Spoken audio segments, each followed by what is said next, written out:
माँ का आंचल। तो आज इस पे हम एक स्टोरी सुनाएंगे आपको, माँ का आंचल। जहाँ लड़कों का संग तहाँ बाजे मर्दंग, जहाँ बूढ़ों का संग तहाँ खर्जे का तंग। हमारे पिता तड़के ही उठकर निमट नहाकर पूजा करने बैठ जाते थे। हम बचपन से ही उनके अंग लग गए थे।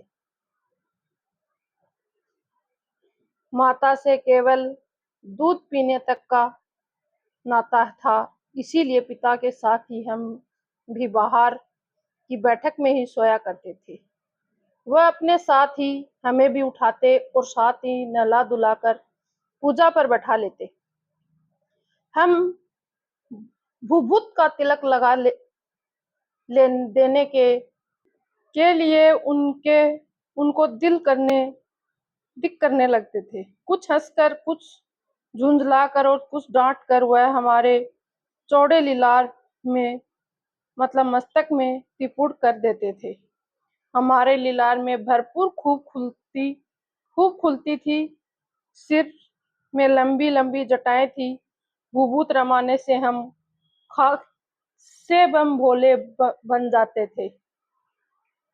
पिताजी हमें बड़े प्यार से भोलेनाथ कहकर पुकारा करते थे, पर असल में हमारा नाम था तारकेश्वर नाथ। हम भी उनको बाबूजी कहकर पुकारा करते थे, माता को मैया। जब बाबूजी रामायण का पाठ करते तब हम उनकी बगल में बैठे बैठे आईने में अपना मुंह निहारा करते थे। जब वह हमारी ओर देखते तब हम कुछ लहजाकर और मुस्कुराकर आईना नीचे रख देते थे। वह भी मुस्कुरान पड़ते थे। पूजा पाठ कर चुकने के बाद वह राम राम लिखने लगते। अपनी एक रामायण बही पर 1000 राम राम लिखकर वह उसे पाठ करने की पोथी में बांध कर रख देते। फिर 500 बार कागजों के छोटे छोटे टुकड़ों पर राम राम लिखकर आटे की गोलियों में लपेटते और उन गोलियों को लेकर गंगा जी की ओर चल पड़ते थे। उस समय भी हम उनके कंधे पर विराजमान रहते थे। जब वह गंगा में एक एक आटे की गोलियां फेंककर मछलियों को खिलाने लगते, तब भी हम उनके कंधे पर ही बैठे रहते थे, हंसा करते थे, बैठे बैठे हंसा करते थे। जब वह मछलियों को चारा देकर घर की ओर लौटने लगते, तब बीच रास्ते में झुकी हुई पेड़ों की डालों पर हमें बैठाकर झुलाते थे। कभी कभी बाबूजी हमसे कुश्ती भी लड़ते। वह शिथिल होकर हमारे बल को बढ़ावा देते और हम उनको पछाड़ देते थे। यह उतान पड़ जाते और हम उनकी छाती पर चढ़ जाते थे। जब हम उनकी लंबी लंबी मूछें उखेड़ने लगते, तब वह हंसते हंसते हमारे हाथों को मूछों से छुड़वाकर उन्हें चूम लेते थे। फिर जब हमसे खट्टा और मीठा चुम्मा मांगते, तब हम बारी बारी कर अपना बाई और दाहिना गाल उनके मुंह के आगे फेर देते थे। बाएं का खट्टा चुम्मा लेकर जब वह दाहिनी का मीठा चुम्मा लेने लगते, तब हम उनकी दाढ़ी या मूछ हमारे कोमल हाथों पर गड़ा देते थे। हम झुल्लाकर फिर उनकी मूछें नोचने लग जाते थे। इस पर वह बनावटी रोना रोने लगते और हम अलग खड़े खिलखिलाकर हंसने लग जाते थे। उनके साथ हंसते हंसते जब हम घर आते, तब उनके साथ ही हम भी चौके पर बैठते चौके पर खाने बैठते थे। वह हमें अपने ही हाथों से फूलों से एक कटोरी में गोरस और भात छान कर खिलाते थे। जब हम खाकर अफर जाते, तब मैया थोड़ा और खिलाने के लिए हट करती थी। वह बाबूजी से कहने लगती कि आप तो 4-4 दाने के कोर बच्चे के मुंह में जाते हैं। इससे वह थोड़ा खाने पर भी समझ लेता है कि वह हम बहुत खा गई। आप खिलाने का ढंग नहीं जानते, बच्चों को भर भर कोर खिलाना चाहिए। जब खाएगा बड़े बड़े कोर, तब पाएगा दुनिया में ढोर।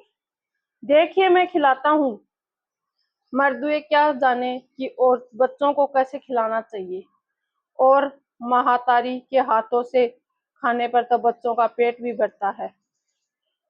यह कहकर वह थाली में दाई भात, शांति और अलग अलग तोता, मैना, कबूतर, हंस, मोर आदि से बनावटी नाम से कौर बनाकर यह कहते हुए खिलाती जाती कि जल्दी खा लो नहीं तो उड़ जाएंगे। हम पर हम उन्हें इतनी जल्दी उड़ा जाते थे कि उड़ने का मौका ही नहीं मिलता। जब हम सब बनावटी चिड़ियाओं को चट कर जाते तब बाबूजी कहने लगते, अच्छा अब तुम राजा हो जाओ, खेलो। हाँ, बस हम उठकर उछलने कूदने लगते, फिर रस्सी से बंधा हुआ गांठ का घोड़ा लेकर नंग धड़ंग धड़ंग बाहर गली में निकल जाते। जब कभी मैया हमें अचानक पकड़ पाती तब हमारे लाख चटपटाने पर भी एक चुल्लू कड़वा तेल हमारे सिर पर डाल ही देती थी। हम सोने लगते और बाबूजी उस पर बिगड़ खड़े होते, पर वह हमारे सिर पर तेल बूंद कर हमें उबट कर ही छोड़ती थी। फिर हमारी भाभी नाभि और लीलार में कागज की बिंदी लगाकर चोटी गुथती और उसमें फूलदार लट्टू बांधकर रंगीन कुर्ता टोपी पहना देती। हम खासे कन्हैया बनकर बाबूजी की गोद में सिसकते सिसकते बाहर आते थे। बाहर आते ही हमारी बाट जोहने वाला बालकों का एक झुंड मिल जाता था। हम उन खेल के साथियों को देखते ही सिसकना भूलकर बाबूजी की गोद से उतर पड़ते और अपनी हम जोलियों को दल में मिलकर तमाशे करने लग जाते थे। तमाशे भी ऐसे वैसे नहीं, तरह तरह के नाटक। चबूतरे का एक कोना ही नाटक घर बनता था। बाबूजी जिस छोटी चौकी पर बैठकर नहाते थे वही रंगमंच बनती। उसी पर सरकंडे के खंभों पर कागज का चौंदवा तानकर मिठाइयों की दुकान लगाई जाती। उसमें चिलम के खोचे पर पकड़े कपड़ों के थालों में ढेले के लड्डू, पत्तों की पूरी, कचौरियां, गिल्ली मिट्टी की जलेबियां, फूटे घड़े के टुकड़ों के बतासे आदि मिठाई सजानी जाती। बटखरे और जस्ते के छोटे छोटे टुकड़ों के पैसे बनते। हम ही लोग खरीदार और हम ही दुकानदार बाबूजी की दो चार गोरखपुरियां पैसे खरीद लेते थे। थोड़ी देर में मिठाई की दुकान बढ़ाकर हम लोग घरौंदों बनाते थे। धूल की मेड़ दीवार बनती और तिनकों का छप्पर, दातुन के खंबे, दिया सलाई की पेटियों के किवाड़, घड़े के मुहड़े की मुहड़े की चूल्हे, चाकी, दिए की कहाड़ी और बाबूजी की पूजा वाली आचमनी कलछी बनती थी। पानी के घी, धूल के पिसान और बालू की चीनी से हम लोग जोनार तैयार करते थे। हम ही लोग जोनार करते और हम ही लोग जोनार बैठती थी। जब पंगत बैठ जाती थी तब बाबूजी भी घर से आकर पांत के आंत में जीमने के लिए बैठ जाते थे। उनको बैठे देखते ही हम लोग हंसकर घरौंद बिगाड़ कर भाग चलते थे। वह भी हंसते हंसते लोट पोट हो जाते और कहने लगते, फिर कब भोग होगा भोलेनाथ। कभी कभी हम लोग बारात का भी जुलूस निकालते। कनिस्तर का तबूरा बजता, अमोले को घिस कर शहनाई बजाई जाती, टूटी चूहेदानी की पालकी बनती। हम समधी बनकर बकरे के पर चढ़ लेते और चबूतरे के एक कोने में चढ़कर बारात दूसरे कोने में जाकर दरवाजे लगती थी। वहां काठ की पटरियों से घिरे, गोबर से लिपे आम के केले की टहनियों से सजाए हुए छोटे आंगन में कुल्हिए का कलश रखा जाता। वहीं पहुंचकर बारात फिर लौट आती थी। लौटने के समय खटोली पर लाल ओहार डालकर उसमें दुल्हनिया को चढ़ा लिया जाता था। लौट आने पर बाबूजी की ज्यों ही ओहार उघार कर दुल्हनिया का मुंह निखारने लगते, त्यों ही हम लोग हंसकर भाग जाते। थोड़ी देर बाद फिर लड़कों की मुंडली जुट जाती। इकट्ठे होते ही राय जमती की खेती की जाए। बस चबूतरे के घोर पर घिरनी पड़ गड़ जाती और उसके नीचे का गली कुआं बन जाती थी। मूंज की बटी हुई पतली रस्सी में एक चुंगुट बांध गराड़ी पर चढ़ाकर लटका दिया जाता था। दो लड़के बैल बनकर मोट खींचने लग जाते थे। चबूतरे, खेत बनता, कुक्कड़ बीज और ठेंगा ढल जुआठा बड़ी मेहनत से खेत बोए और पटाए जाते। फसल तैयार होते देर न लगती और हम हाथों हाथ फसल काट लेते थे। काटते समय गाते थे ये एक गाना, ऊंच नीच में बई क्यारी, ऊंच नीच में बई क्यारी, जो उपजी सो भरी हमारी। फसल को एक जगह रखकर उससे पैरों से रौंद डालते थे। कसोरे का सूप बनाकर ओसाते और मिट्टी की दिए की तराजू का पर तोलकर राशि प्राप्त तैयार कर देते थे। इसी बीच बाबूजी आकर पूछ बैठते थे कि इस साल की खेती कैसी रही भोलेनाथ। भोलेनाथ बता। बस फिर क्या, हम लोग ज्यों का त्यों खेत खलियान छोड़कर हंसते हुए भाग जाते थे। कैसी मौज की खेती थी। ऐसे ऐसे नाटक हम लोग बराबर खेला करते थे। बटोही में कुछ देर ठिठक कर हम लोगों के तमाशे देख लेते थे।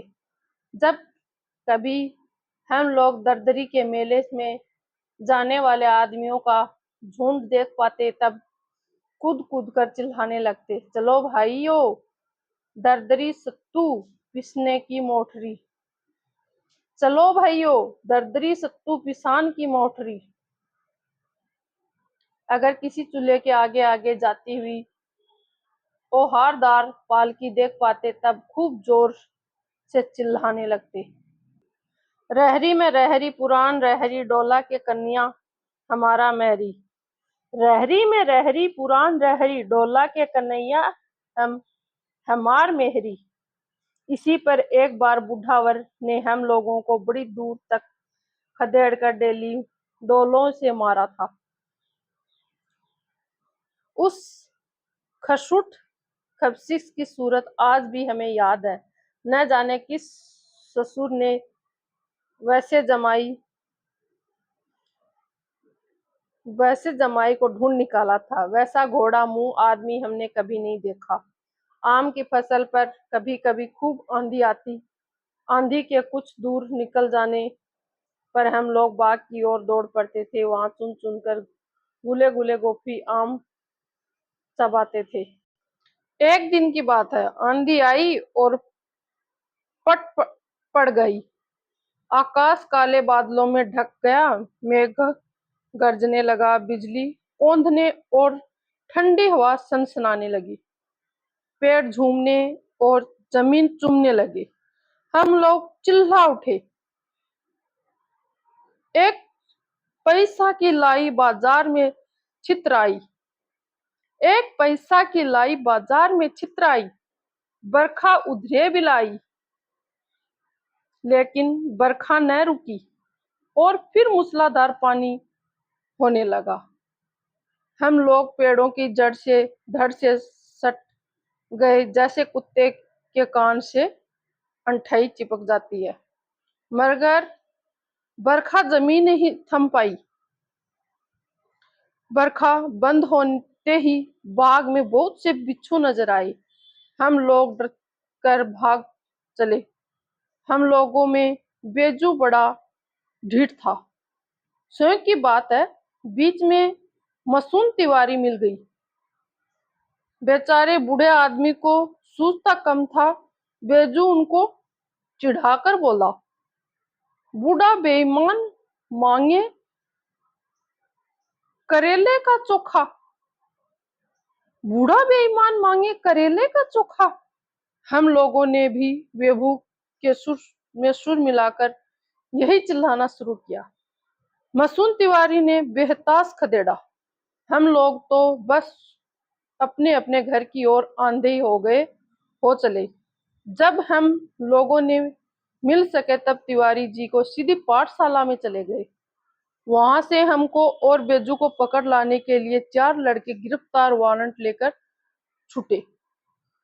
इधर ज्यों ही हम लोग घर पहुंचे त्यों ही गुरुजी की सिखपाई हम लोगों पर टूट पड़े। बेजू तो 9 2 11 हो गया, हम पकड़ गए। फिर तो गुरुजी हमारी खूब खबर ली। बाबूजी यह हाल सुना, वह दौड़ते हुए पाठशाला में आए। गोद में उठाकर हमें पुचकारे और फुसलाने लगे, पर हम दुल्हारने से चुप होने वाले लड़के नहीं थे।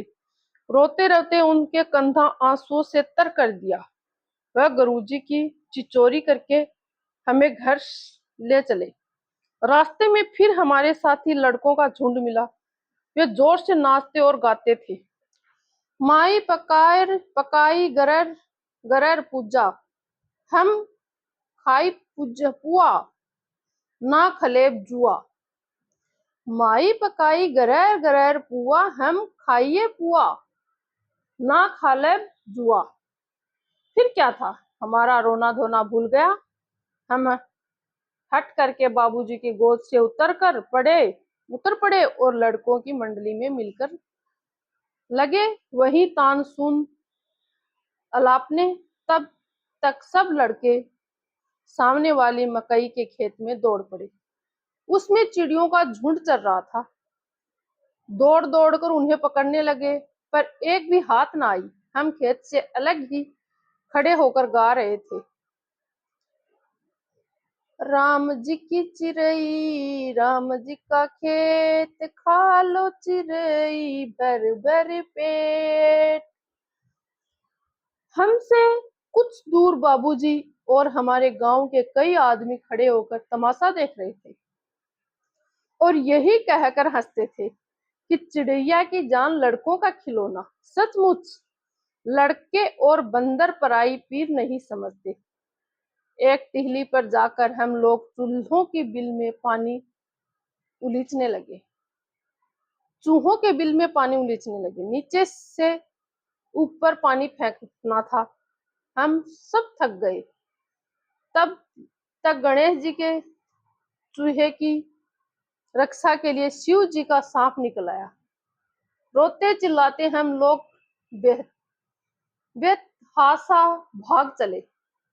कोई औंधा गिरा, कोई अटाचिट, किसी का सिर फूटा, किसी के दांत टूटे।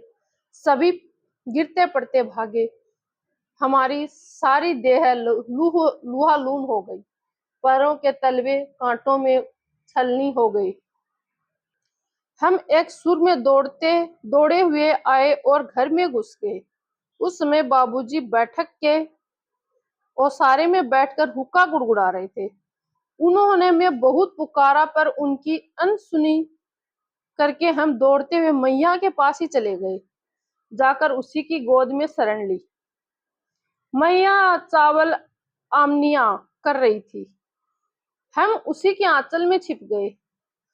हमें डर से कांपते देखकर वह जोर से रो पड़ी और सब काम छोड़ बैठी। अधीर होकर हमारे भय का कारण पूछने लगी। कभी हमें अंग भरकर दबाती तो कभी हमारे अंगों को अपनी आंचल में पोंछकर हमें चूम लेती। बड़े संकट में पड़ गई थी। झटपट हल्दी पीसकर हमारे घावों पर थोपी गई। घर में कोहराम मच गया। हम केवल धीमे सुर से सांस सांस करते हुए मैया को आंचल से लुप्त चले जाते थे। सारा शरीर थर थर कांप रहा था। रोंगटे खड़े हो गए थे। हम आंखें खोलना चाहते थे, पर वे खुलती न थी। हमारे कांपते हुए होठों की मैया बार बार निहार कर रोती और बड़े लाड से हमें गले लगा लेती थी। इसी बार समय बाबूजी दौड़कर आए, आकर झट से हमें मैया की गोद से अपनी गोद में लेने लगे। हम अपनी मैया के आंचल की प्रेम की शांति के चौंधवे की छाया न छोड़ी। तो इसीलिए हर संकट में माँ का आंचल, हर दवा, हर दर्द से अलग होता है। तो माँ का आंचल तो है ही ऐसा कि जिसमें हम आकर सब कुछ भूल जाते हैं। तो ये कहानी है। आप सबको कैसी लगी कमेंट में जरूर बताइए। Bye bye.